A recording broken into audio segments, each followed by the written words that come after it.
एक बार फिर आपका स्वागत है समर्थ बैच में, जो YouTube पे नीट 2026 के लिए पूरा फ्री ऑफ कॉस्ट है। और मैं शशांक शर्मा, आपका भैया शैंकी भैया, एक बार फिर यूनिट एंड डायमेंशन की लास्ट लेक्चर लेकर आया हूं। हाँ, सही सुना है आपने, आज लास्ट लेक्चर है। पूरा का पूरा कंसेप्ट खत्म हो रहा है और सैटरडे को टेस्ट भी है, क्योंकि आपको पता है।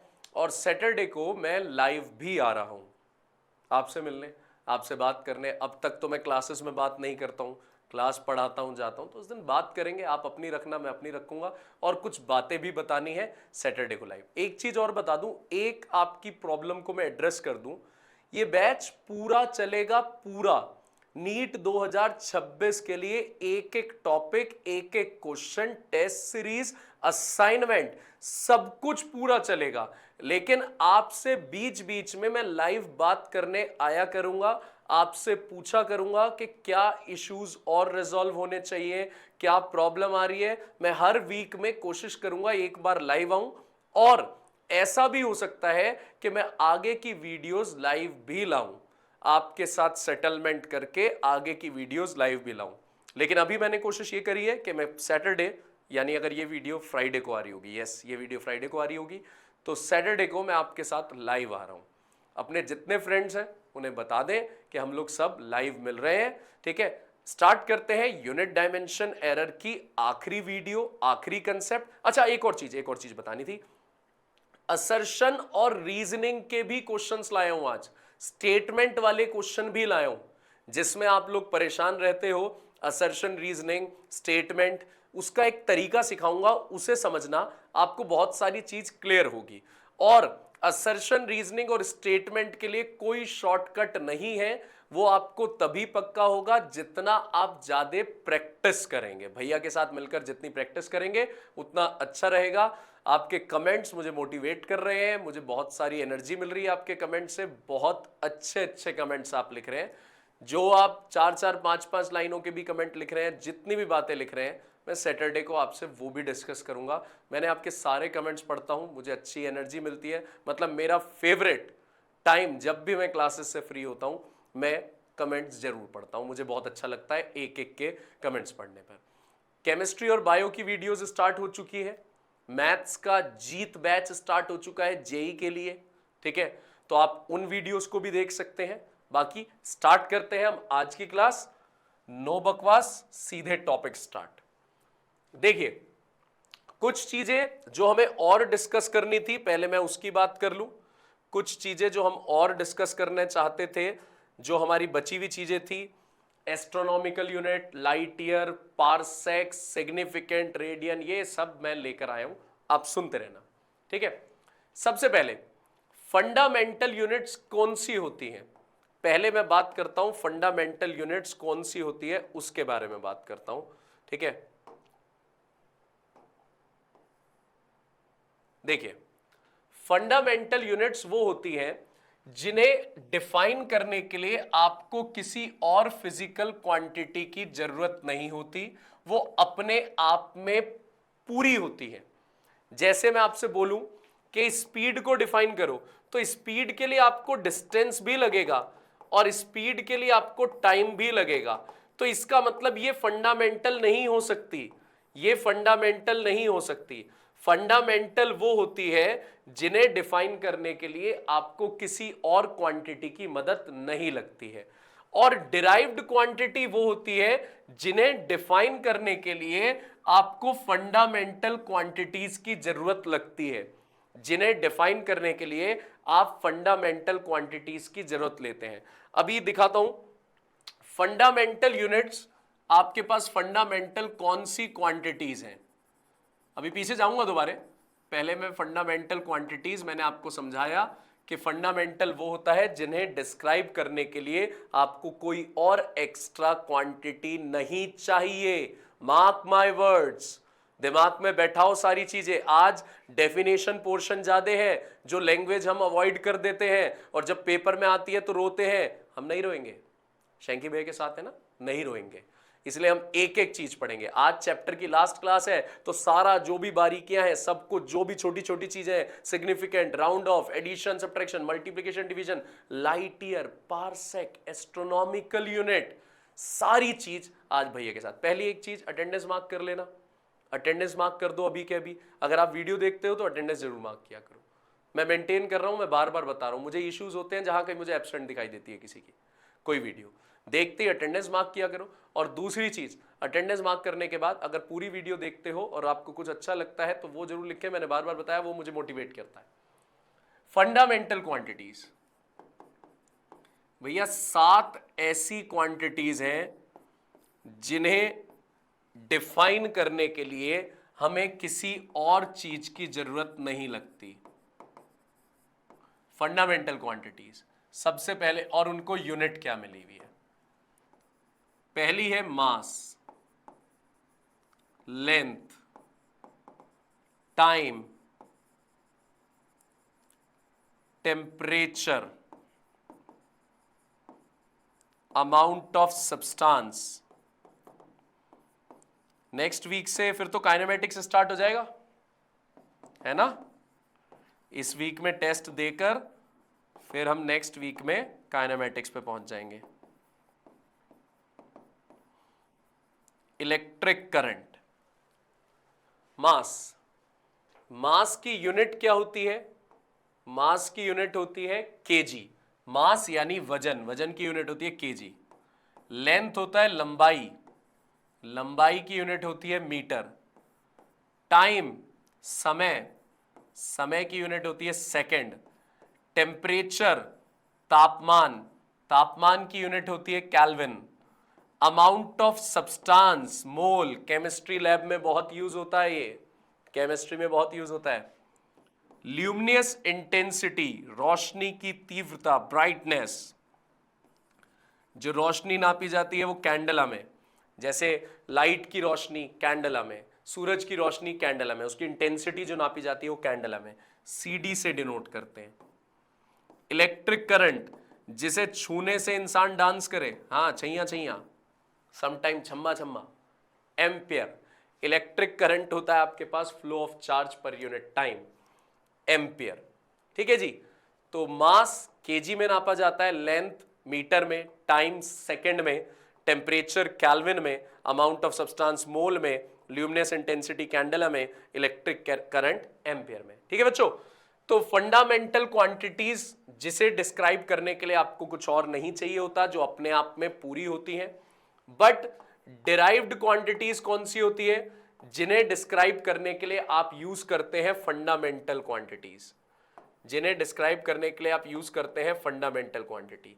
जैसे एक्सेलरेशन, एक्सेलरेशन की यूनिट होती है मीटर पर सेकेंड स्क्वायर, इसका मतलब आपने लेंथ का भी यूज किया है, टाइम का भी।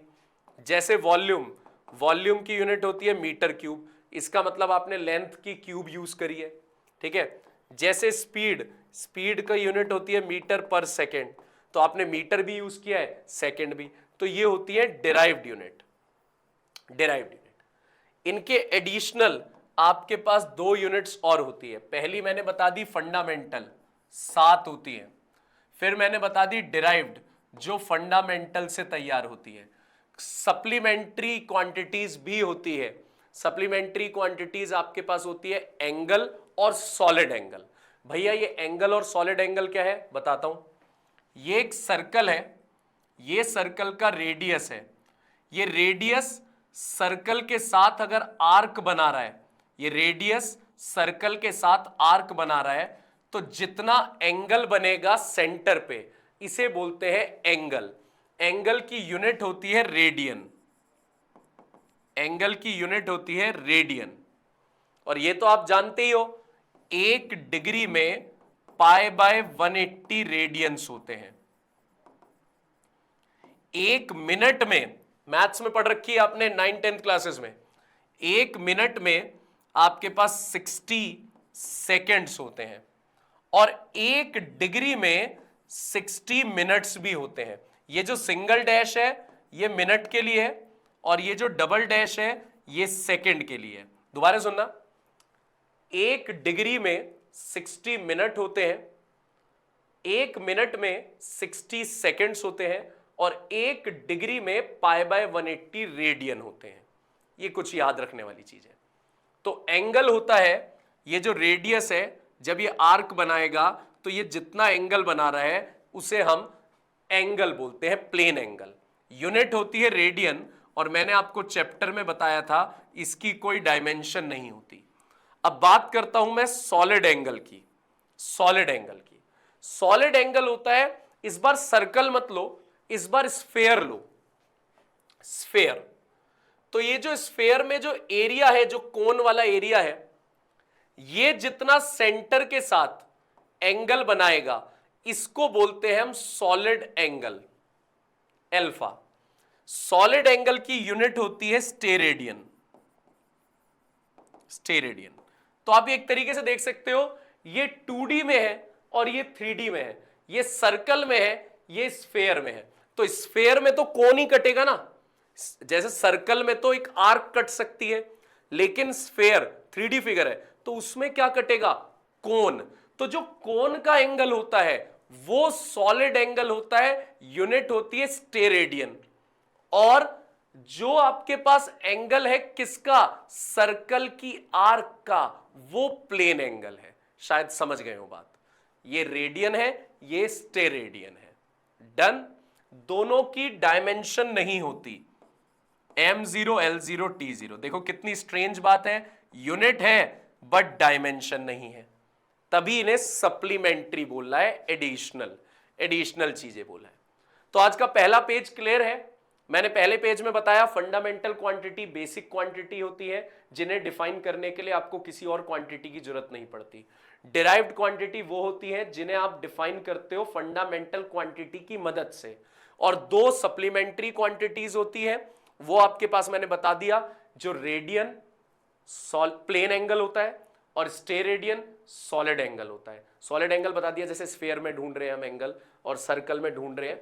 2D है तो एंगल है, 3D है solid angle. I hope clear होगी बात यहां तक, ठीक है। चलिए आगे चलते हैं। इंटरनेशनल सिस्टम ऑफ यूनिट, जिसे आप बड़े कॉमनली SI यूनिट बोलते हो, SI यूनिट। कुछ बच्चों को डाउट होगा, जब ये इंटरनेशनल सिस्टम ऑफ यूनिट है तो इसे IS क्यों नहीं बोलते, SI क्यों बोलते हैं? ये फ्रेंच की वजह से, इसे फ्रेंच की वजह से SI बोला जाता है। फ्रेंच पीपल की इसकी प्रोनाउंसिएशन की वजह से इसे SI बोला जाता है, असल में इंटरनेशनल सिस्टम ऑफ यूनिट है। International of system of unit क्या होता है? अब आप और मैं बैठे, आपको अपने भैया पे पूरा भरोसा है और मुझे अपने बंटी बबली पे पूरा भरोसा है, ठीक है। तो आप और मैं बैठ के डिसाइड कर लेते हैं आज से लेंथ की यूनिट होंगी ओंगा। क्या कह रहे हो, क्या कहा? मैंने कहा ओंगा। और मास की यूनिट होगी पोंगा। मैंने आपको बता दिया एक पोंगा का मतलब 5 किलो। एक पोंगा का मतलब 5 किलो। अब आपने सुन लिया, भैया ने सिखा दिया एक पोंगा। अब आप गए मार्केट में, अब मार्केट में जाके सामने वाले से कह रहे हो, ओ भैया जरा 2 पोंगा आलू दे देना। उसने कहा क्या कह रहे हो भैया, 2 पोंगा आलू दे दे। क्या कह रहे हो, 2 पोंगा आलू? तुझे इतना नहीं पता 2 पोंगा आलू? भैया उसे कैसे पता होगा, ये तो भैया और भैया के बच्चों के बीच की बात है कि हमने पोंगा को क्या बोला है 5 किलो, यानी हम 10 किलो आलू मांग रहे हैं। सामने वाले को क्या पता, सामने वाले को तो तुम आदिवासी लगो, सॉरी सामने वाले को तो तुम तो एलियन लगोगे, ठीक है, एलियन लगोगे। भाई क्या बोल रहा है, ठीक है, एलियन। उसके लिए तो ये लगेगा कि भैया क्या भाषा बोल रहा है, मेरे को समझ नहीं आ रही, 5 पोंगा क्या कह दिया इसने, 2 पोंगा क्या कह दिया, उसे नहीं पता ना। तो सिस्टम ऑफ यूनिट ऐसा होता है जो हर कोई माने, इंटरनेशनली अक्लेम्ड हो, रीजनल नहीं, 2 लोगों के बीच की बात नहीं, इंटरनेशनली अक्लेम्ड हो। एक एग्जांपल और दूं, आपको पता होगा, मुझे नहीं पता कितने बच्चों को पता होगा, लेकिन लिटरली हमें यह भी पता है ना, 1 पाव आलू, 1 पाव टमाटर, 250 ग्राम को कॉमनली, मतलब दिल्ली में तो बोल देते हैं 1 पाव आलू दे दो, ठीक है, 1 पाव टमाटर दे दो, है ना। तो ये एक रीजनल हो गया। तो 1 पाव तो उसे पता है बंदे को कि 1 पाव का मतलब ये मांग रहा है 250 ग्राम टमाटर, 250 ग्राम्स। लेकिन अगर मैं यूएस में जाके बोलूं 1 पाव टोमेटोज, वो मेरे को देखेगा, हंसेगा, कह रहा पागल क्या बोल रहा है। तो हमें ऐसी यूनिट ऑप्ट करनी है जो इंटरनेशनली अक्लेम्ड हो। भैया ऐसी यूनिट चुनो जो हर कोई माने। आप और मैं नहीं, उन्हें बोलते हैं इंटरनेशनल सिस्टम ऑफ यूनिट, जो प्री डिफाइंड होती है पूरे वर्ल्ड के लिए। ये नहीं कि आज हमने डिफाइन कर दिया उसे चला दिया, नहीं, पूरा वर्ल्ड के लिए अक्लेम्ड रहती है, प्री डिफाइंड। तो सिस्टम्स ऑफ यूनिट, जो अब तक सिस्टम ऑफ यूनिट लॉन्च हुए हैं यूनिट्स के, एक एफपीएस लॉन्च हुआ है जो ब्रिटिश ने लॉन्च किया था, ब्रिटिश ने। इसकी फुल फॉर्म होती है एफपीएस की, फुट पाउंड सेकेंड। ऐसा एक सिस्टम ऑफ यूनिट लॉन्च हो चुका है, फुट पाउंड सेकेंड, एफपीएस। तो लेंथ नापा जाता था फुट में, मास पाउंड में, और टाइम सेकेंड में। दूसरा सिस्टम क्या है? सीजीएस। सीजीएस क्या होता है? Centimetre gram second. ठीक है, ये गॉसियन सिस्टम कहलाता है, ये गॉसियन सिस्टम। ठीक है, इसमें लेंथ नापी जाती है सेंटीमीटर में, मास ग्राम में, और टाइम सेकेंड में। मैं आप जितना टाइम दे रहा हूं इस पे उतना ही देना, इससे ज्यादा टाइम वेस्ट नहीं करना इसमें। जितना मैं बता रहा हूं सिर्फ उतना ही ध्यान देना है। एमकेएस सिस्टम होता है metre kilogram second, metre kilogram second. और system, international system of unit मैंने बता ही दिया, जो इंटरनेशनली अक्लेम्ड हो, हर कोई मानता हो उसे, which is accepted internationally. French, देख लो ये लिखा, French for international system of unit abbreviated as SI. French की वजह से इसे एसआई बोलते हैं, नहीं तो बोला जाना चाहिए आईएसई। चले आगे, टाइम क्यों वेस्ट कर रहे हैं, चलते हैं। 2 पेज पढ़े अब तक हमने, 2 पेज हमें क्लियर है बिल्कुल। Fundamental, derived, 2 extra quantities. फिर भैया ने पढ़ाया है हमें सिस्टम्स, एफपीएस, सीजीएस, एमकेएस, पूरा संसार माने इंटरनेशनल सिस्टम। डन। अब चलते हैं आगे। सिग्निफिकेंट फिगर बड़ा इंपॉर्टेंट है भाई, ये क्वेश्चन अटकवा देता है। लाया हूं इस पे क्वेश्चन, और खासकर तो जो मेरे फेवरेट है आज के क्वेश्चन वो है, मुझे सिखाना है अपने बच्चों को एक तो असर्शन रीजनिंग और स्टेटमेंट 1 और स्टेटमेंट 2 वाले क्वेश्चंस। बड़े गड़बड़ करते हो ना, ठीक है, प्रैक्टिस करेंगे। मैं नहीं कह रहा आज ही हम परफेक्ट हो जाएंगे, बट रियल बात ये है, प्रैक्टिस करेंगे प्रैक्टिस करेंगे प्रैक्टिस करेंगे और ठीक होता जाएगा हमारा। चलिए भैया, सिग्निफिकेंट फिगर सीख लेते हैं भैया के साथ मिलके कि सिग्निफिकेंट फिगर क्या बीमारी है। आ जाओ जरा एक बार भाई। SF, significant figure, what does it mean? हमें ना कुछ एक नंबर गिवन होता है, उस नंबर में पर्टिकुलर एक्सपेरिमेंट में या पर्टिकुलर मेजर्ड वैल्यू में जितनी डिजिट्स इंपॉर्टेंट होती हैं, these are called significant figure. एक नंबर में जितनी डिजिट्स इंपॉर्टेंट है वो सिग्निफिकेंट है। अब आप कह रहे हो भैया हमें नहीं समझ में आया, क्या कहना चाह रहे हो? मैं आपको एग्जांपल्स दूंगा, आपको बात समझ में आ जाएगी। एग्जांपल्स दूंगा, बात समझ में आ जाएगी। रूल्स के थ्रू आपको बात समझ में आ जाएगी। All non zero digits are significant figure. All non zero digits are significant figure. Example 7235, इसमें कोई जीरो नहीं है, जीरो नहीं है तो सारी डिजिट सिग्निफिकेंट है, यानी टोटल कितनी सिग्निफिकेंट फिगर है? 4। ठीक है। All zeros in between 2 non zero digits are significant figure. जितनी भी जीरो नॉन जीरो के बीच में आ रही है, देखो भाई रूल नंबर 1 कहता है कि जो नॉन जीरो डिजिट्स हैं वो तो है ही सिग्निफिकेंट फिगर, वो कहीं पर भी हो वो है। सारी प्रॉब्लम जीरो को लेकर है। जीरो कभी तो सिग्निफिकेंट होती है कभी नहीं होती, वही सिखा रहा हूं। देखो जितनी भी जीरो नॉन जीरो के बीच में आ रही है वो सिग्निफिकेंट फिगर है। 3 3 6, इसे ढंग से पढ़ना। इससे पहले वाले टॉपिक्स जो थे वो ठीक ठीक थे, वो क्योंकि टॉपिक कोर्स का हिस्सा था इसलिए पढ़े हमने इससे पहले वाले। बस ये इंपॉर्टेंट चीज है, इसे ढंग से पढ़ लेना। थर्ड, अब जीरो को लेके इशू है। 2 आ गई आपको, 2 समझ में आ गई। पहला भैया ने बोला जितनी नॉन जीरो है सिग्निफिकेंट है, दूसरा भैया ने बोला जितनी जीरो नॉन जीरो के बीच में आ रही है वो सिग्निफिकेंट है। अब सुनो third, if number is not a decimal number, then zeros at last are non significant figure. अगर नंबर में डेसिमल नहीं है 7205000 नंबर में डेसिमल नहीं है, is not a decimal number, then zero at last are non significant figure, मतलब जो trailing zeros होती हैं, पीछे वाली जीरोस। तो रूल नंबर 1 के हिसाब से 1 2 3, रूल नंबर 2 के हिसाब से ये बीच में आ रहा है तो ये भी होगा 4। रूल नंबर 3 कह रहा है अगर डेसिमल नहीं है तो लास्ट वाली जीरो नहीं है, तो सिग्निफिकेंट फिगर कितनी हो गई? 4। Fourth, if number is a decimal number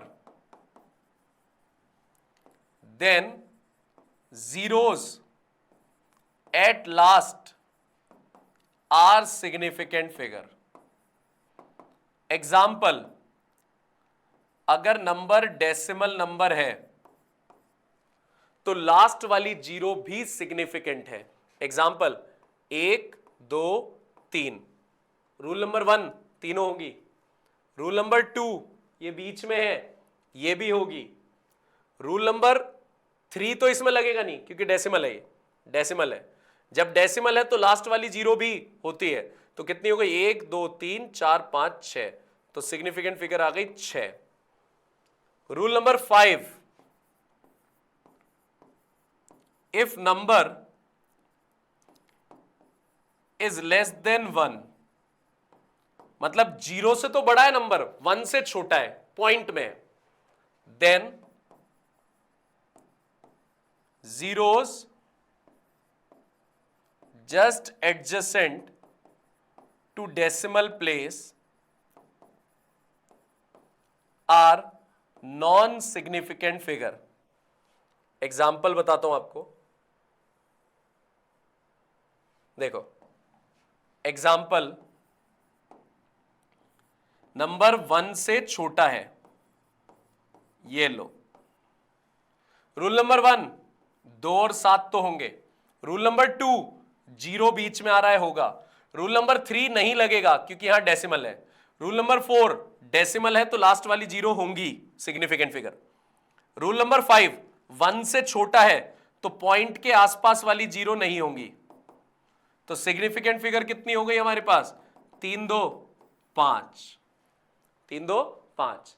एक आखिरी रूल देख लेते हैं। 6th, if number comes from any counting then significant figure are infinite। अगर मैंने आपसे कहा ये बॉल है, इन बॉल्स को काउंट करो, तो आप मुझे बोलोगे भैया 4 बॉल्स हैं, 4 बॉल्स, ठीक है। अब जो काउंटिंग करके आया है वो तो एग्जैक्ट 4 है ना, मतलब अगर 4 के पॉइंट के बाद मैं कुछ लिखना चाहूं तो नहीं लिख पाऊंगा, ये तो एग्जैक्ट कहां तक जाएगा? इन्फिनिटी तक जीरो जाएगा, क्योंकि ये तो काउंटिंग करके आया है। तो अगर पॉइंट के बाद मैं कुछ लिखना चाहूं तो नहीं लिख पा रहा हूं, एग्जैक्ट कहां तक जा रहा है? इन्फिनिटी तक। तो सिग्निफिकेंट फिगर कितनी हो गई? इनफाइनाइट। सिग्निफिकेंट फिगर कितनी हो गई? इनफाइनाइट। क्या कह रहे हो भैया? एक बार, अच्छा एक स्पेशल केस बच्चों, अगर कभी भी आपके पास कुछ पॉइंट में लिखा हुआ आ जाए और 10 की पावर समथिंग हो, तो भाई वो 10 की पावर वाला कुछ मत लेना, चाहे वो प्लस में हो चाहे माइनस में, उसे मत लेना। अब इसे देखो, 1 2, ये दोनों जीरो 6 और 2 के बीच में आ रही है। कुछ बच्चे ये कंफ्यूज होते हैं, भैया पॉइंट के बाद वाली जीरो आपने कैसे ले ली? अभी तो आपने कहा था पॉइंट के बाद नहीं लेनी। वो तब बोला था जब नंबर 1 से छोटा हो। 0.00 1 से छोटा नंबर है, इसलिए नहीं लोगे। यहां पे ये 6 से बड़ा है और ये 2 जीरो जो आ रही है ये 6 और 2 के बीच में आ रही है, 6 और 2 के बीच में। तो 1 2 3 4 पॉइंट है, लास्ट वाली 0 भी होगी। 10 की पावर वाला नहीं लेते हैं, ये सिखाया है मैंने यहां पे। तो हमारे पास कितना होगा यहां पे सिग्निफिकेंट फिगर? 5। 1 2 3 4 5। 10 की पावर करके कुछ लिखा हो उसे काट देना, बस ये बोला है मैंने। तो सिग्निफिकेंट फिगर के रूल क्या हो गए? जितनी भी नॉन जीरो डिजिट्स हैं वो सिग्निफिकेंट फिगर होती है। फिर अगर नंबर जीरो जो है वो नॉन जीरो के बीच में आ रही है वो भी सिग्निफिकेंट है। अगर नंबर डेसिमल नंबर नहीं है तो लास्ट वाली जीरो सिग्निफिकेंट नहीं है।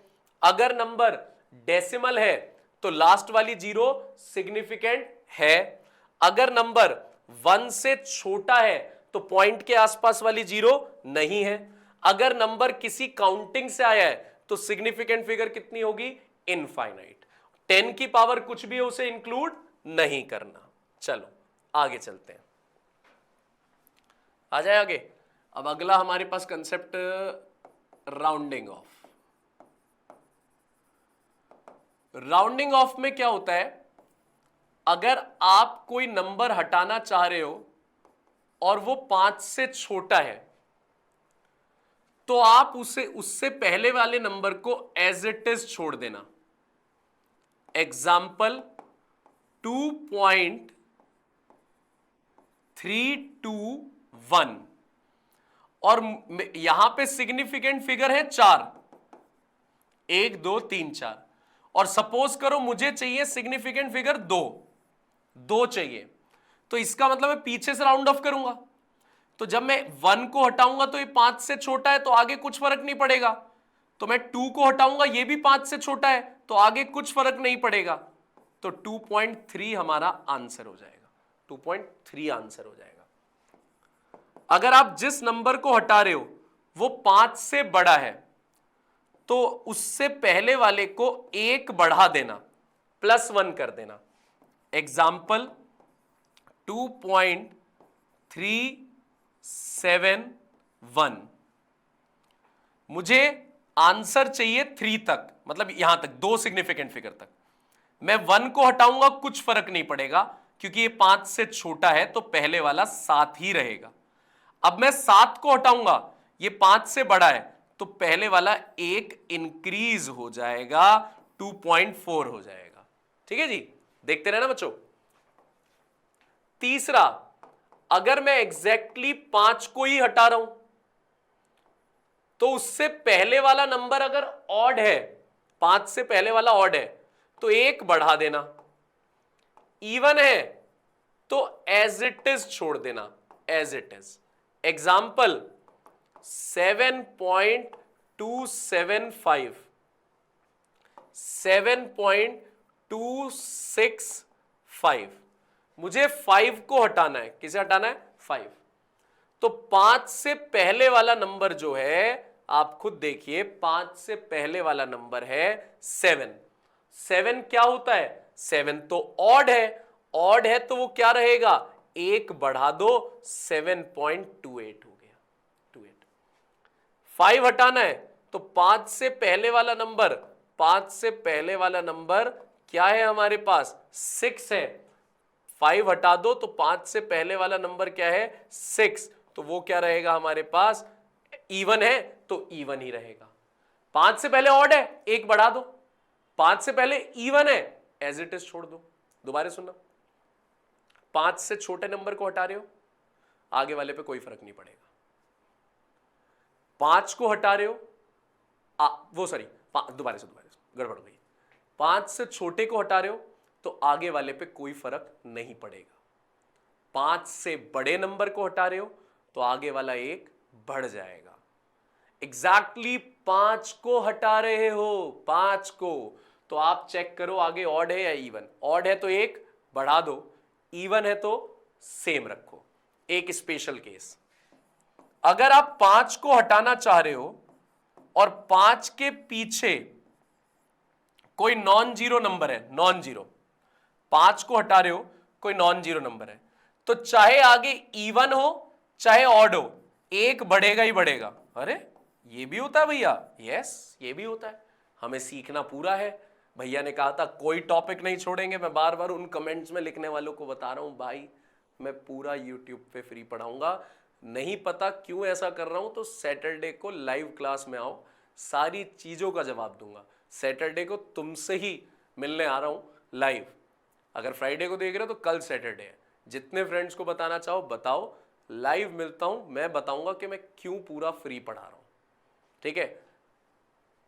और बहुत सारी बातें करनी है, बस ये निश्चिंत रहो, पूरा नीट 2026 तक मैं आपके साथ हूं। पूरा कोर्स, टेस्ट सीरीज, रिवीजन, सब कुछ आपके साथ हूं, इसलिए नो नीड टू वरी। जब बोल दिया, वादा कर दिया साथ हूं, तो फिर क्वेश्चन मार्क करके तो फिर तुम मेरी इंटेंशन पे शक कर रहे हो। फिर क्यों पढ़ा रहा हूं मैं तुम्हें? जब मेरी इंटेंट क्लियर नहीं है तो क्यों पढ़ा रहा हूं? मैंने बिल्कुल क्लियर कर, मैं घुमा फिरा के बात नहीं करता। बहुत बच्चे ये भी कह रहे हैं कि भैया आप रील में बड़े अग्रेसिव बोलते हो, यहाँ बड़े, भाई मेरी असली यही है। रील में वो 1 मिनट में समझानी होती है सारी बातें, तो वहां इसलिए मैं ट्रिक्स फॉर्मूले तेज तेज तेज बोलता हूँ। मेरी असली नेचर यही है, वो 1 मिनट वाली लाइफ नहीं हो। यहाँ मैं तुम्हारे साथ हर समय हूँ, तो मैं असली नेचर मेरी यही है, मैं शांति रहता हूँ, इतनी तेज नहीं रहता मैं अग्रेसिव, ठीक है, ये ध्यान रखना। मुझे तो बहुत सारे कमेंट्स में मजा आता है, इसलिए बोल रहा था मैं। 7.275 अब मैं 5 को हटा रहा हूं, तो 5 पीछे किसी नॉन जीरो फॉलो कर रहा है इसे, तो आगे वाला चाहे ऑड हो चाहे इवन हो, बढ़ेगा ही बढ़ेगा, ठीक है। अगर 5 के पीछे कोई नहीं है या 5 के पीछे 0 है, कोई नहीं है या 0 है, तो ऑड इवन चेक करो। 5 के पीछे नॉन जीरो है तो आगे वाला चाहे ऑड हो चाहे इवन हो, एक इंक्रीज करना है, बस, दैट्स इट, खत्म हुई कहानी। राउंड ऑफ आ गया समझ?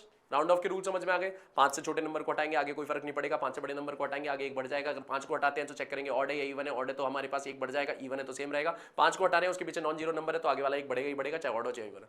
यो शैंकी भाई, देखो अब चलते हैं। अरे अभी नहीं जाना है भाई आगे, अभी तो एडिशन सब्ट्रैक्शन भी सिखाना है और मल्टीप्लिकेशन डिवीजन भी सिखाना है। देखिए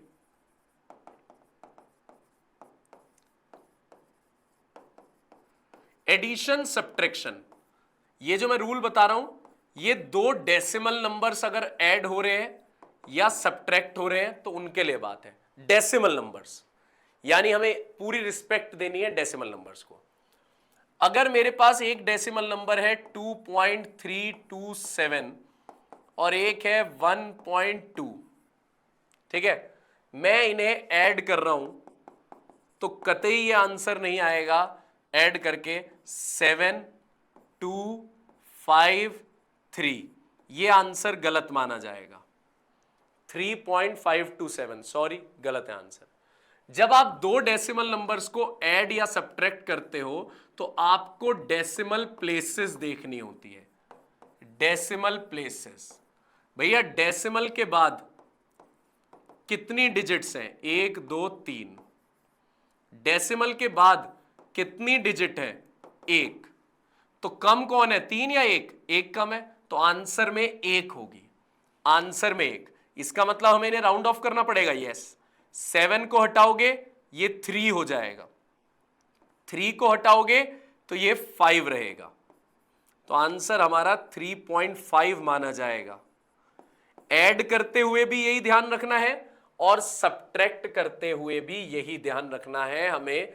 जब सब्ट्रैक्ट करने चलेंगे तो भी डेसिमल प्लेसेस ही काउंट करनी है। 2.327 माइनस 1.2 डेसिमल प्लेसेस 7 2 1 1, ये आंसर नहीं माना जाएगा। डेसिमल प्लेस पहले नंबर में 3 थी, दूसरे में 1 है, तो आंसर में 1 होगी। यानी मैं एक एक करके हटा रहा हूं। 7 को हटाऊंगा तो ये 3 हो जाएगा, 3 को हटाऊंगा तो ये 1 आ जाएगा, आंसर आ गया 1.1। ये आपका रिक्वायर्ड आंसर है, ठीक है ना। तेज तो नहीं जा रहे, समझ आ रहा है, आराम आराम से बता रहा हूं। हमारे अब हो चुके हैं, बता दूं मैं क्या क्या चीजें अभी तक पढ़ चुके हो आप? क्लियर है आपकी जो जो चीजें मैं बता दूं?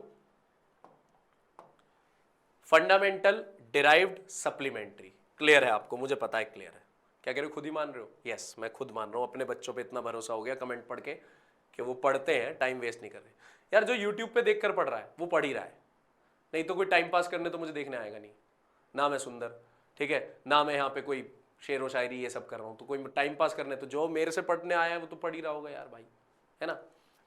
FPS, CGS, MKS, ओके मेरे बच्चों, FPS, CGS, MKS और इंटरनेशनल, ये यूनिट्स बताई थी मैंने।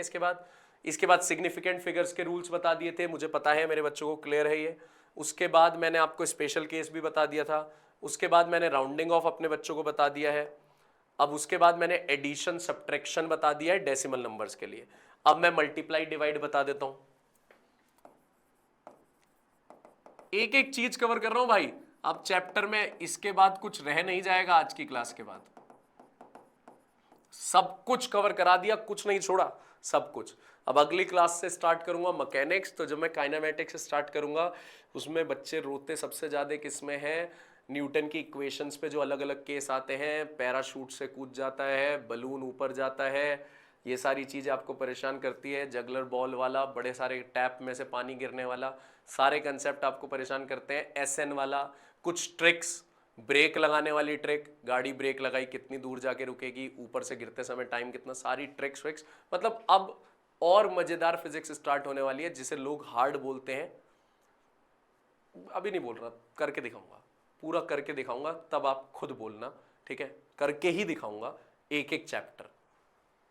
मल्टीप्लिकेशन डिवीजन, दो डेसिमल नंबर्स, अगर आप दो डेसिमल नंबर्स को मल्टीप्लाई और डिवाइड कर रहे हो, 2.231 1.1, यार एक चीज और बता दो ना मुझे, पिछली वीडियो मतलब मेरी जो रिकॉर्डिंग चल रही है वो तुमसे 2 वीडियो आगे चल रही है, तो जो वीडियो अभी लॉन्च हुई है वो एरर की लॉन्च हुई है, और एरर के बाद मैं अभी एक वीडियो और बना चुका हूँ और उसके बाद ये और आ गया, तो मतलब मैं तुमसे 2 वीडियो आगे चल रहा हूँ, ठीक है। तो मैं आपसे कह रहा था, जैसे एरर की वीडियो, तो मैंने एरर की वीडियो में ये कहा था कि आप कहाँ से हो ये मुझे बता दो। तो भाई आपने, कुछ बच्चों ने तो बताया, एक ने जलगांव बताया, एक ने जोधपुर बताया, एक ने राजस्थान बताया, आलोक ने शायद जोधपुर बताया था, मतलब मैं पढ़ रहा था, ठीक है। तो प्लीज यार मुझे ये जरूर बताओ कौन कहाँ से है प्लीज। मल्टीप्लाई और डिवाइड करते हुए सिग्निफिकेंट फिगर जरूर देखते हैं, मल्टीप्लाई और डिवाइड करते समय सिग्निफिकेंट फिगर जरूर देखते हैं। तो देखो जरा सिग्निफिकेंट फिगर, एडिशन सब्ट्रैक्शन में देखते हैं डेसिमल प्लेस, मल्टीप्लाई डिवाइड में सिग्निफिकेंट फिगर, कितनी सिग्निफिकेंट फिगर है 4, कितनी सिग्निफिकेंट फिगर है 2, तो 4 ज्यादा है या 2, 4 ज्यादा है, हमें चाहिए होता है कम वाला, यानी हमारे आंसर में 2 सिग्निफिकेंट फिगर होनी चाहिए। तो आप इन्हें मल्टीप्लाई करो, 2231 1.1, 2231 2231 14542, तो आंसर आ गया हमारे पास 4 है ना, हाँ 2.4541, लेकिन आंसर हमें चाहिए कितनी सिग्निफिकेंट फिगर्स तक, आंसर हमें चाहिए यहां तक। अब देखो, अब अभी तक तो मैं एक एक करके हटा रहा था, लेकिन यहां 5 आ रहा है और मुझे 5 हटाना है। 5 फॉलो हो रहा है किससे, नॉन जीरो नंबर से, तो आंसर आएगा 2.5। अब यहां मैं एक गलती कर सकता था, अगर एक एक करके हटाने बैठता, मेरा आंसर जो था वो यहां पे गलत हो जाएगा। अभी भैया ने बताया 5 के पीछे अगर नॉन जीरो नंबर है और आप 5 को हटा रहे हो तो एक आगे वाला बढ़ेगा ही बढ़ेगा। अगर मैं एक एक करके हटाता तो मेरा आंसर गलत होता, मैं 1 हटाता तो यहां 4 आता, 4 हटाता, 4 भी 5 से छोटा है तो यहां 5 आता, यानी 2.45 आता, फिर मैं 5 हटाता और मुझे आगे दिखता इवन, तो इवन को मैं इवन ही छोड़ देता, मेरा आंसर यह आता जो गलत होता। यानी जब 5 हो तो आप एक एक करके मत हटाओ, 5 वाले में पीछे देखो नॉन जीरो है तो आगे वाला एक बढ़ेगा ही बढ़ेगा। अच्छी चीज है ना, अच्छी चीज है, समझ में आ गई ये वाली चीज। देखिए मल्टीप्लाई और डिवाइड में क्या देखनी है, सिग्निफिकेंट फिगर। एडिशन सब्ट्रैक्शन में आपको क्या देखना है, एडिशन सब्ट्रैक्शन में आपको देखना है डेसिमल प्लेस। अभी मैं इस पे बेस्ड क्वेश्चन करा लूं पहले सारे क्वेश्चन, और फिर मुझे लास्ट में ये भी बताना है light year, parsec, astronomical unit, ये 3 चीजें लास्ट में मुझे और बतानी है। तो मैं पहले आज जो क्वेश्चंस लाया उन पे काम कर लूं, फिर मैं आगे चल लेंगे। सब्सटेंस ऑफ मास दिस, अच्छा मास गिवन है 49.53 gram, occupies 1.5 centimetre cube of volume, volume given है 1.5 centimetre cube. The density of substance in gram per centimetre cube, density निकालनी है करेक्ट सिग्निफिकेंट फिगर्स में। तो डेंसिटी होती है mass upon volume, mass upon volume 49.53 upon 1.5।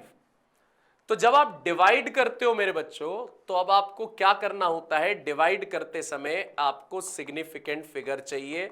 तो इसमें significant figure है 1 2 3 4, इसमें कितनी है 2, तो इसका मतलब आंसर में भी 2 आएगा। हमारे पास दो सिग्निफिकेंट फिगर का एक ही ऑप्शन है, दो लेकिन यहां नन ऑफ द अबव लिखा हुआ है, जिसकी वजह से मैं मजबूर हूं कि मैं पहले डिवाइड करके देख लूं। पता चला ये आए ना 3.3, ठीक है जी, डिवाइड करके देख लो। चलो स्टार्ट करते हैं। 4953 डिवाइड बाय 150, क्योंकि एक पॉइंट से तो एक पॉइंट हट गया, लेकिन ऊपर 2 पॉइंट थे तो ये 150 आ गया, ठीक है। 15 तिया 45, 450, तो बच गए 45 इंटू 3, तो फिर 15 तिया 45, 450, ठीक है। तो हमारे पास 49.53 था ना, हाँ। तो इसका मतलब हमारे पास क्या आ गया 33। उसके बाद हमारे पास बच गए यहाँ पे 33 के बाद 03 पॉइंट लगेगा, 0 आ गया, एक 0 और लग जाएगा, लेकिन फिर भी 33 पॉइंट समथिंग तो कोई भी नहीं है, 33 पॉइंट समथिंग तो कोई भी नहीं है, यानी नन ऑफ द अबव है।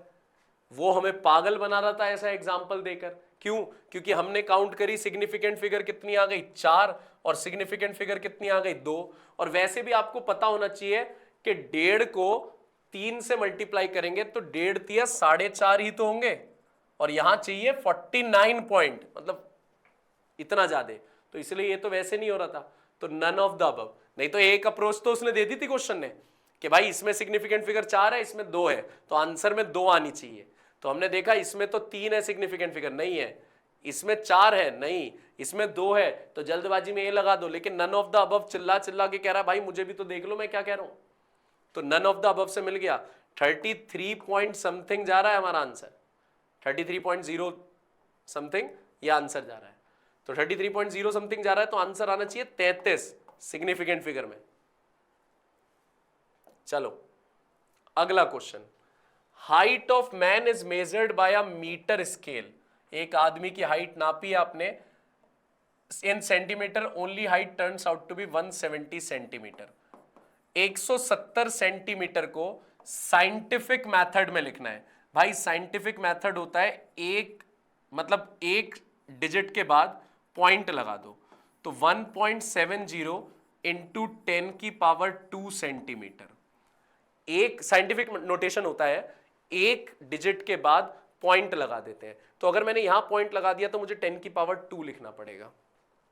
ये ऐसे वाले क्वेश्चन नहीं आते, ये तो खाली एक साइंटिफिक बताने के लिए है, ये ऐसा कुछ नहीं है। देखो नंबर ऑफ सिग्निफिकेंट फिगर्स आए हुए हैं, ये आया हुआ है नीट में आया हुआ है।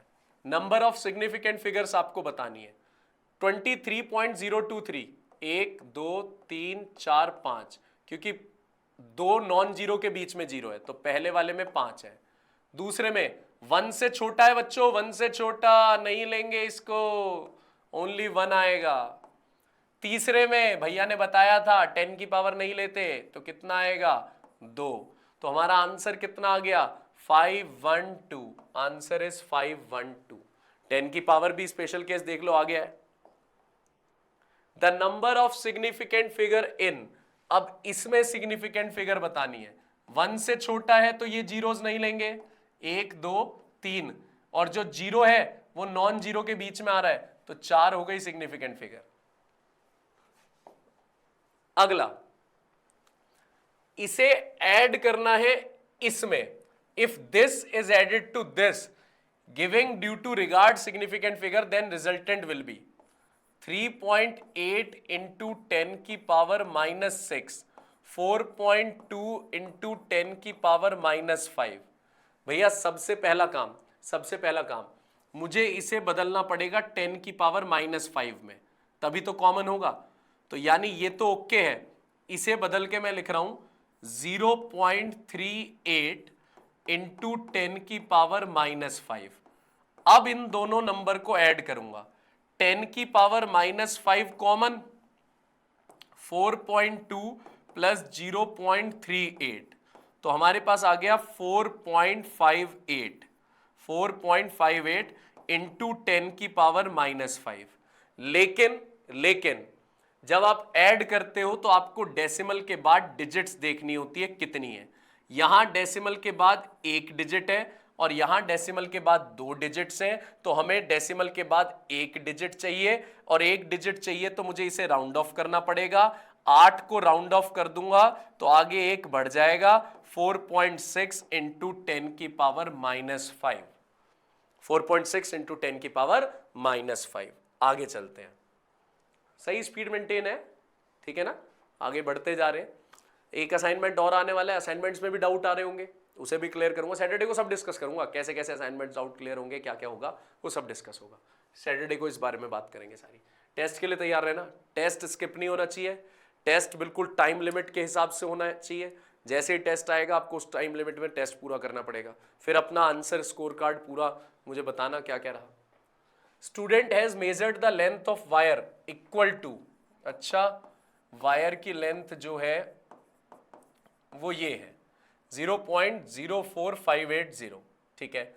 The value of length in the has the number of significant figure बताना था। 1 से छोटा है तो इसे नहीं लेना, 1 2 3 4, क्योंकि डेसिमल है तो लास्ट वाली 0 आती है, 4 आ गया सिग्निफिकेंट फिगर। ये तो बच्चों वाले क्वेश्चन है, अरे वाह, अब आया ना मजा। अब भाई विजिबल है ना ढंग से स्क्रीन पे? भाई मेरे को तो दिख रहा है, मेरे पास सामने जो इस कैमरे के ऊपर स्क्रीन है उसमें भी दिख रहा है, कंप्यूटर स्क्रीन पे भी मुझे तो दिख रहा है, ठीक है। आपको असर्शन रीजनिंग करने होते हैं, मैं बताता हूं आपको करना क्या होता है। असर्शन रीजनिंग में पहले तो आप ये चेक करो असर्शन ट्रू है या फॉल्स है, फिर चेक करो रीजन ट्रू है या फॉल्स है। अगर दोनों ट्रिक ट्रू है तभी आपस में देखो रिलेटेड है या नहीं। मुझे बड़ा अच्छा लगता है दोनों में से अगर एक फॉल्स निकल जाता है या दोनों फॉल्स निकल जाते हैं, रिलेशन ढूंढना नहीं होता। फिर अगर दोनों ट्रू निकलते हैं मुझे बहुत बुरा लगता है कि जब दोनों ट्रू है तो अब इनके बीच का रिलेशन देखो। यही इशू है ना, क्लियर करेंगे, प्रैक्टिस से ही क्लियर करेंगे। कोई भागा दौड़ी नहीं है, जहां हार्ड वर्क चलेगा वहां हार्ड वर्क ही चलेगा, यहां कोई स्मार्ट वर्क नहीं चलेगा। जहां स्मार्ट वर्क चलेगा वहां स्मार्ट वर्क की बात करेंगे। असर्शन रीजनिंग में तो हार्ड वर्क मतलब नंबर ऑफ क्वेश्चंस बढ़ाने पड़ेंगे। भैया थोड़ा सा बड़ा करके देखें इसे, मुझे पता नहीं ना आपको कितना दिख रहा है कितना नहीं। असर्शन रीजनिंग का हमारे पास पहला कंसेप्ट आ गया है, चलो स्टार्ट करते हैं। सबसे पहली चीज, x and y are distance along x and y axes, then the dimension of d cube y dx cube is इतना। d क्यूब y और dx क्यूब का डायमेंशन बताना है। पहले तो आपको बता दूं ये d कुछ नहीं होता, ये तो स्मॉल होता है, इसे हटा दो, चाहे वो क्यूब हो चाहे 1 हो, उससे कोई फर्क नहीं पड़ता। यानी अब मेरे पास है y अपॉन एक्स क्यूब, तो y क्या होता है डिस्टेंस, एक्स क्यूब भी क्या है डिस्टेंस, है ना, उसने खुद बोला ना डिस्टेंस, ये बोला डिस्टेंस। तो हमारे पास L1 माइनस 3 कितना आ गया, L माइनस 2। भाई असर्शन तो ट्रू हो गया भाई, बड़ा बुरा लगता है मेरे को जैसे ऐसे ट्रू हो गया ना असर्शन।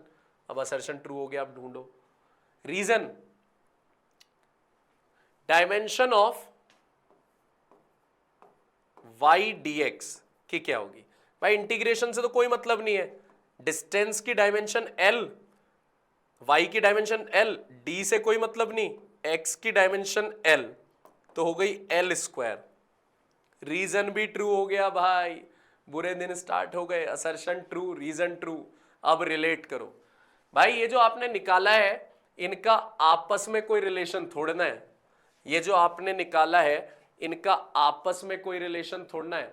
ये जो आप निकाल रहे हैं इसमें कोई भी आपस में रिलेशन नहीं है, तो देखो जरा ऑप्शन, ठीक है, स्टार्ट करें।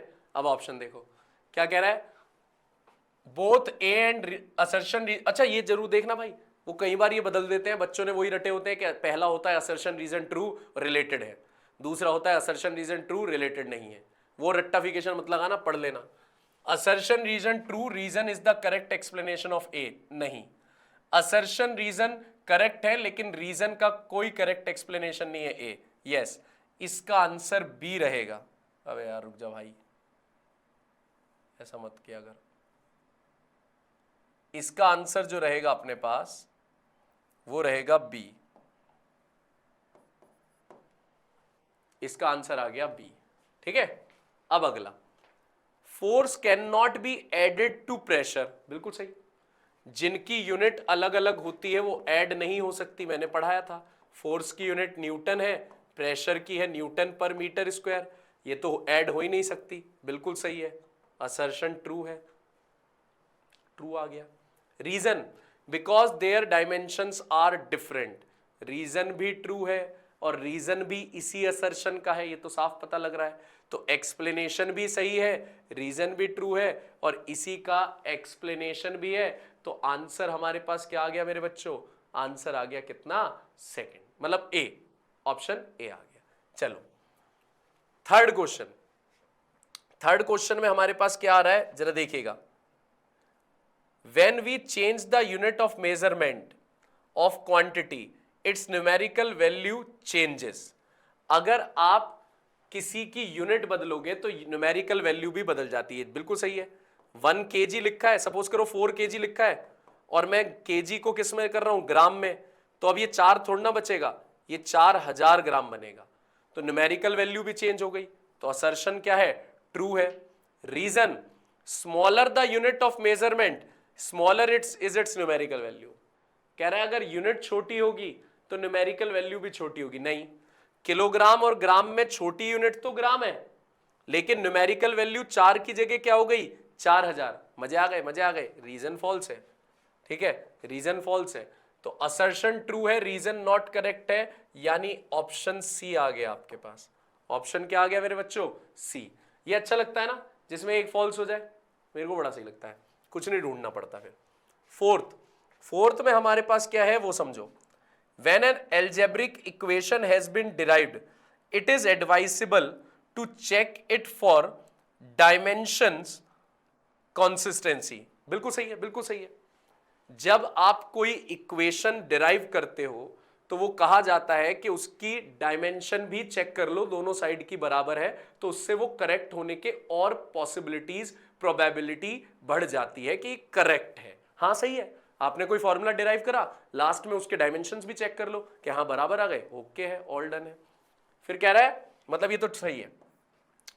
This guarantee that equation is correct, ये गारंटी कर देता है कि इक्वेशन करेक्ट है। ना ना ना ना ना, गारंटी नहीं कर पाएगा ये। क्यों? बताता हूं।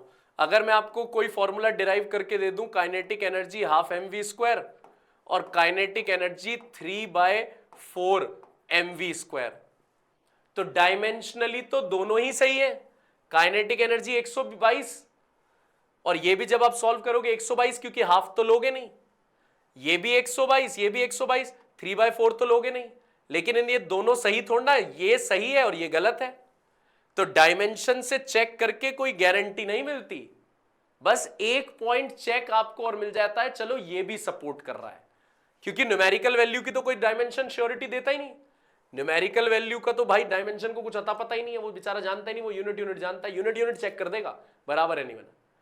ठीक है, अगर मैं ये लिख दूं 1 किलो इज इक्वल्स टू 4 ग्राम, तो वो डायमेंशन ही सेम बता देगा डायमेंशनली। वो कहेगा किलोग्राम की डायमेंशन m होती है, ग्राम की भी m होती है, m बराबर m, सही है। लेकिन गलत है ये तो, क्योंकि 1 किलो 4 ग्राम थोड़ा ना होता है। ठीक है, असर्शन सही है, रीजन फॉल्स है, option C.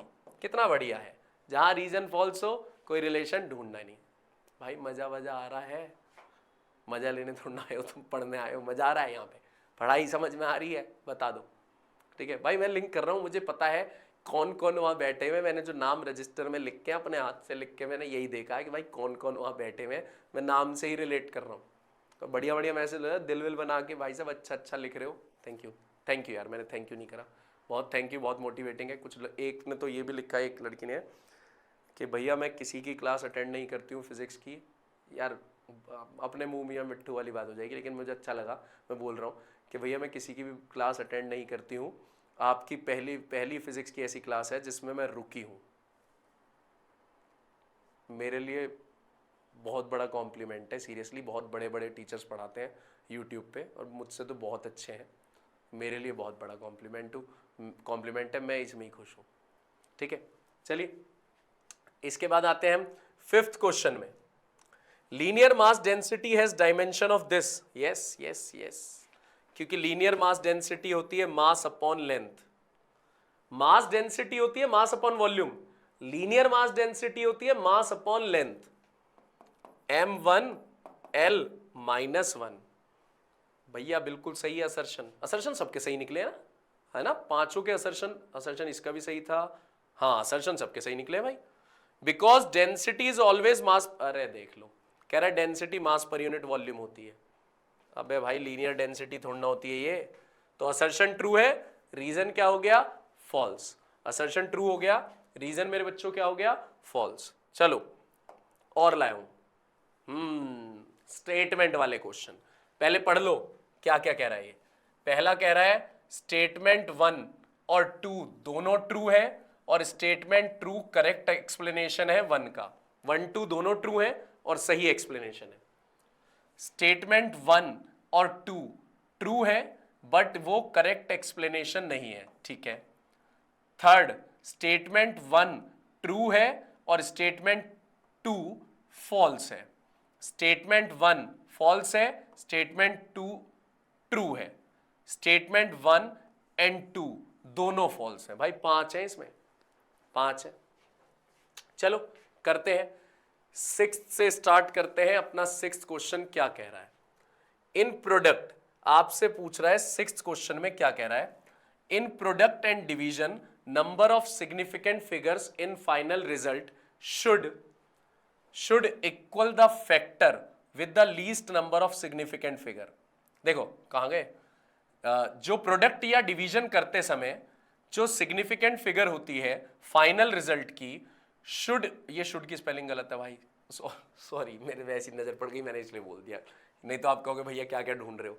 Should equal the factor with the least number of significant figure. Yes, दोनों में से जिसकी सिग्निफिकेंट फिगर कम होती है दोनों नंबर में, वही आपका आंसर होता है। देखो बताया था मैंने आपको बताया था, यहाँ पे दोनों में से कम जिसकी होती है आंसर वही होता है। देखो ये देखो, मैंने कहा था दोनों नंबर में से जो लीस्ट सिग्निफिकेंट फिगर होती है आंसर में उतनी ही होनी चाहिए।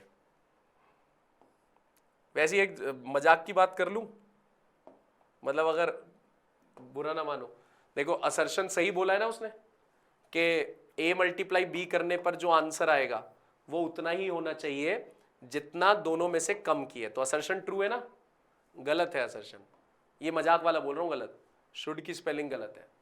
क्या कह रहे हो भैया, पीजे था ये। अबे था भाई, मतलब मैं बोर अकेला पढ़ा रहा हूं यहाँ पे खड़े होके, मैं पीजे भी नहीं मार सकता है, मारूंगा मैं तो, मेरी मर्जी है। शुड की स्पेलिंग गलत है असर्शन, ठीक है, सही है, असर्शन सही है। This ensures that result of computation is not stated to unwanted precision. कह रहा है ये बताता है कि जो आपने कंप्यूट करा है रिजल्ट वो unwanted, is not stated to unwanted precision. Unwanted precision तक आपके पास नहीं होना चाहिए, इसलिए आप सिग्निफिकेंट फिगर कम वाले, बिल्कुल सही जवाब है, क्योंकि हम चाहते हैं बिल्कुल एग्जैक्ट आंसर आए, अनवांटेड ना आए हमारे पास, इसलिए हम इसे सिग्निफिकेंट को राउंड ऑफ करते हैं। स्टेटमेंट 1 सही है, स्टेटमेंट 2 सही है, और ये इसी का एक्सप्लेनेशन है, बिल्कुल सही। Option A is the right answer, option A right answer है। सेवेंथ क्वेश्चन, चलिए, number of significant figure is 0.005 is 1 and that of 0.500 is 3। हाँ सही है, ये 1 से छोटा है, ये दिख रहा है भाई, जूम कर लेना थोड़ी सी ना वीडियो को। तो ये 1, तो सिग्निफिकेंट फिगर 1 है, और इसमें ये डेसिमल लग रहा है तो लास्ट वाली जीरो भी काउंट होगी, तो 3 है। हाँ भाई सही है, ठीक है, बिल्कुल सही है। This is because zeros are not significant. अरे पापी ऐसा मत बोल, जीरो तो सिग्निफिकेंट फिगर भी होती है। देखो ये नहीं रही, इसमें जीरो सिग्निफिकेंट फिगर है, तो स्टेटमेंट 1 तो सही है, ट्रू फॉल्स है, स्टेट 2 फॉल्स है। Statement 1 is true but statement 2 is false, यानी ऑप्शन नंबर हमारे पास ये आ गया सी। कौन सा था, 8th कराया ना हमने, नहीं 7th का आंसर आ गया सी। चलो बच्चों अब करते हैं 8th क्वेश्चन। अब 8th क्वेश्चन में हमारे पास क्या है उसे समझ लेते हैं। क्या कह रहा है? Out of 3 measurements, length 0.7, length 0.70, length 0.700, the last one is more accurate. अब आप कहोगे भैया तीनों तो बराबर ही है, तीनों तो सेम ही है, 0.7, 0.70, 0.700। नहीं, जो ज्यादा डेसिमल प्लेसेस तक निकाला जाता है, जिसमें सिग्निफिकेंट फिगर ज्यादा होती है, वो ज्यादा एक्यूरेट होता है। तो यस, लास्ट वाला ज्यादा एक्यूरेट है क्योंकि वो ज्यादा डेसिमल प्लेसेस तक गया है, more accurate. In every measurement only the last significant figure is not accurately known. बिल्कुल सही, बिल्कुल सही। जब भी आप कोई कैलकुलेशन करते हो तो लास्ट वाला जो होता है वो एक्यूरेटली नॉन नहीं होता। बिल्कुल सही। देखो जैसे ये है, मैंने कहा राउंड ऑफ कर दो, तो आपने 2.36 कर दिया, 2.36। तो इस कैलकुलेशन में मैंने आपको आंसर ये दे दिया, तो 2.3 तक तो ओरिजिनली था आंसर। ये वाला जो है ये एक्यूरेटली हमें पता नहीं है कि ये सही है या गलत है। ये वाला जो है ये आपको नहीं पता कि ये सही है या गलत, क्योंकि आप राउंड ऑफ करके लाए हो। क्या करके लाए हो? राउंड ऑफ करके लाए हो, इसलिए आपको नहीं पता है। ठीक है, तो ये बिल्कुल सही बात है, लेकिन इसका इससे कोई लेना देना नहीं है। पहली बात तो ये थी कि ज्यादा एक्यूरेट ये है क्योंकि इसमें ज्यादा सिग्निफिकेंट फिगर्स है, जिसमें ज्यादा सिग्निफिकेंट फिगर्स है वो ज्यादा एक्यूरेट है, मतलब डेसिमल प्लेस में ज्यादा तक गया हुआ है। ठीक है, और दूसरी स्टेटमेंट कह रही थी कि लास्ट वाली डिजिट को हम नहीं कह सकते कि वो एक्यूरेट है या नहीं है, मतलब उसके बारे में कुछ नहीं पता। तो ये भी बिल्कुल बात सच है, लेकिन इनका आपस में कोई रिलेशन नहीं है, आपस में कोई रिलेशन नहीं है, यानी दोनों ट्रू है। स्टेटमेंट आपस में कोई करेक्ट एक्सप्लेनेशन नहीं है, यानी ये क्या हो गया? 8th का बी आ गया। चलो 9th पे आ जाओ। 9th आओ, जल्दी से करके दिखाओ 9th मेरे को। क्या कह रहा है जरा ध्यान सुनो।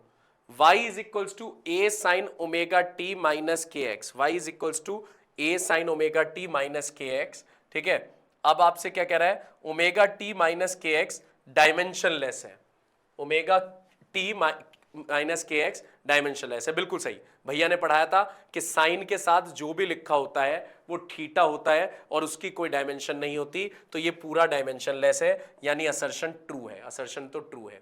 Reason, because dimensions of omega, omega की डायमेंशन m0 l0 t1 होती है। मैं चल, ओमेगा की डायमेंशन अब आप खुद ही देखो, होमोजेनिटी सिखाया था, omega T minus K X dimensionless है, इसका मतलब ओमेगा टी भी क्या है? डायमेंशनलेस। इसका मतलब ओमेगा की वैल्यू क्या होगी? टाइम इधर चला जाएगा, -1 हो जाएगा, तो m0 l0 t -1। तो भैया यहां पे मैं स्टेटमेंट जारी कर रहा हूं 1 ट्रू है और 1 ट्रू है और 2 फॉल्स है। एक तो 2 और ट्रू, इसमें कितनी गड़बड़ हो रही है मेरे को।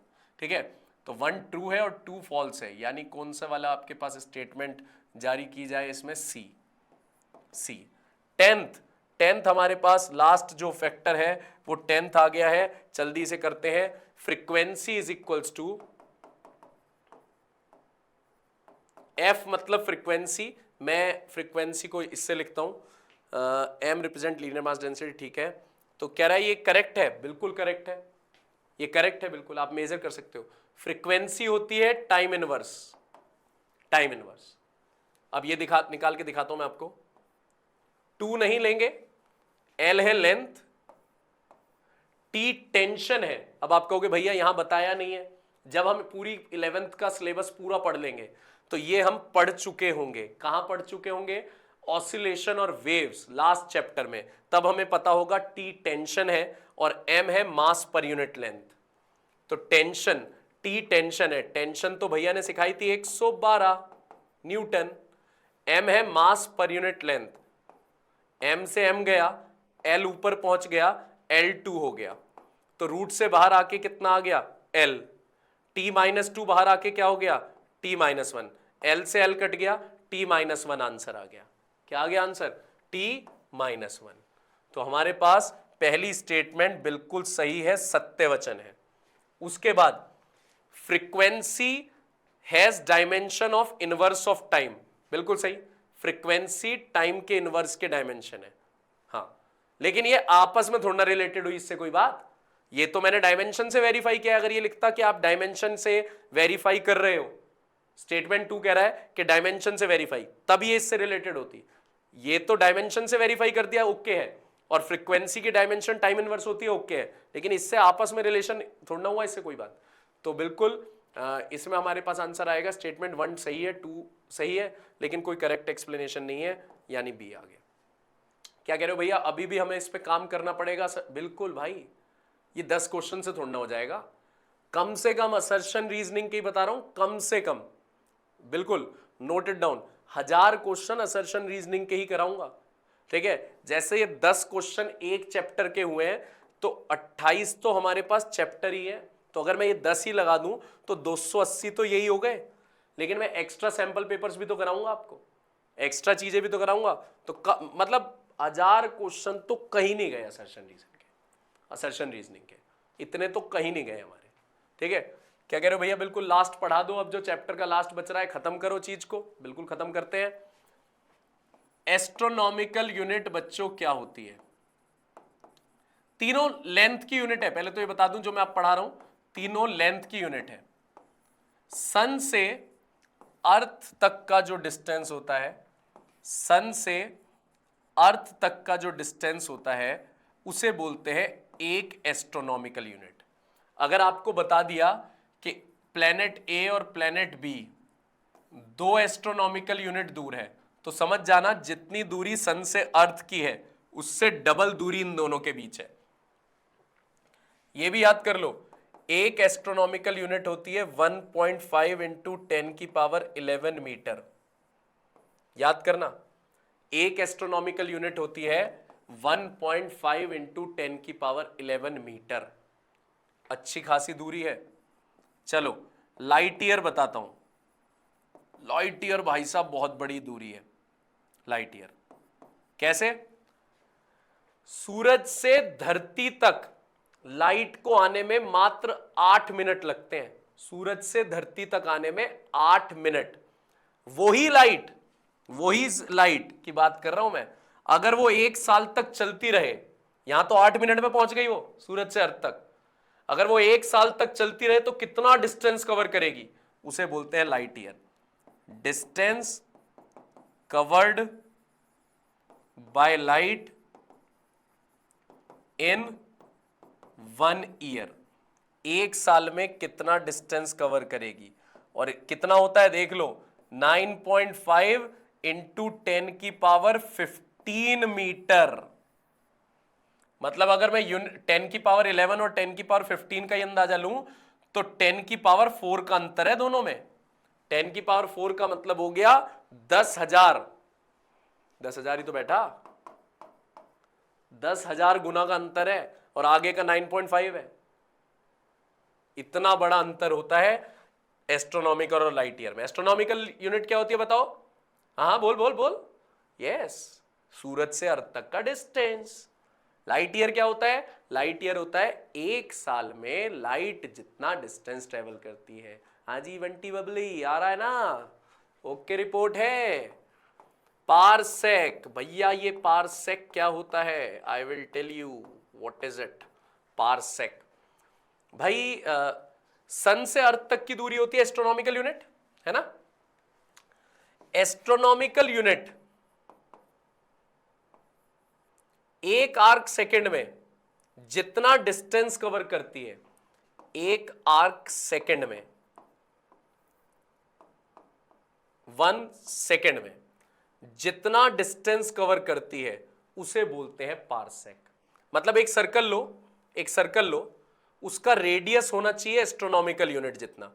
कह दो सूरज बीच में है, इधर अर्थ है, यही तो एक एस्ट्रोनॉमिकल यूनिट है। तो वो कितना डिस्टेंस कवर करता है 1 आर्क सेकेंड में, उसे बोलते हैं पारसेक। क्या बोलते हैं बच्चों? पारसेक। और 1 पारसेक होता है 3.1 इंटू 10 की पावर 16 मीटर। 3.1 इंटू 10 की पावर 16 मीटर। ठीक है भैया, याद कर लेना, astronomical unit, light year, parsec. तो आज आपके पास जो जो चीजें थी वो पूरी पहुंच गई। भाई टेलीग्राम चैनल बार बार पूछते रहते हो, टेलीग्राम चैनल वीडियो 1 में चले जाओ, वीडियो 1 में आपके पास लिंक डिस्क्रिप्शन में है, और मेरे ख्याल से हर वीडियो में ही लिंक डिस्क्रिप्शन में है टेलीग्राम का। आप पूछते रहते हो यार, सारी तो मैं डाल रहा हूं उसमें, सारी पीडीएफ डाल रहा हूं, बस चैप्टर 1 की वो पहली वीडियो की गड़बड़ हो गई थी मेरे से, मैंने क्या कर दिया था, एग्जिट कर दिया था बिना पीडीएफ बनाए। भाई पहले मैं पीडीएफ बना ही दूंगा अब, ठीक है। तो कैसा, बढ़िया चैप्टर, बढ़िया रहा? डाउट्स आए होंगे, बिल्कुल डाउट्स की भी बात करेंगे, सैटरडे को आ जाओ सब लोग, बात करते हैं, पढ़ते रहो, मुझे मजा आने लगा है, मैं आपको नाम से जानने लगा हूँ, ठीक है, आप मुझे नाम और शक्ल से जानने लगे हैं, बस इतनी पहचान है मेरी, आपका भैया, ठीक है, वो ही बहुत है, दैट्स इनफ, ठीक है। चलिए खूब पढ़ते रहिए, टाइम मत बर्बाद करिए, केमिस्ट्री बायो भी देख लीजिए, खूब अपना ध्यान रखिए, बाय।